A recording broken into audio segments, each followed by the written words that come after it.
How to make fake rocks.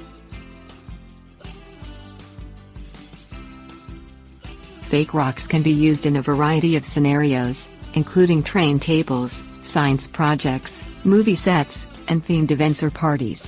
While real rocks may be easy to find, they are also heavy, dirty, potentially dangerous, and can be difficult to dispose of when in large quantities. Fake rocks, on the other hand, can be made fairly inexpensively and offer a great afternoon craft project. Things you will need: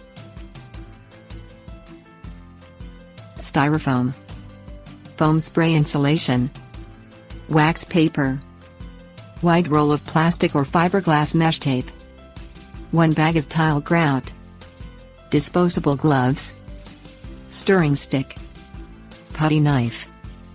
Grout tint. Break apart pieces of styrofoam to serve as the bulk of your rocks.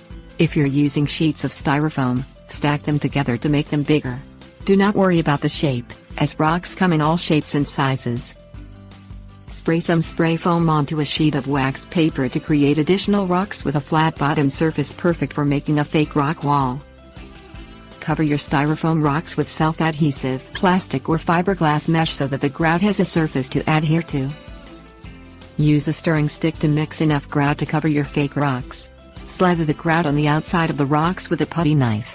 Be sure to follow the manufacturer's instructions for tinting your grout. Inspect the outer surface of your fake landscape rocks after they are dry.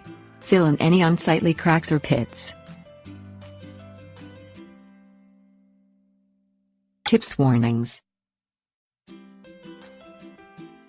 If you're making spray foam rocks for indoor use, you can skip the grout and simply paint them with a matte finish until they look real.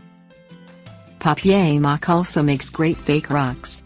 First, make a wireframe of your rock. Then, place strips of newspaper in a paste made from water and flour. Set the strips over the wireframe, allow them to dry and paint them the desired color. Be sure to wear protective gloves while making artificial landscape rocks because grout can be very drying to your skin.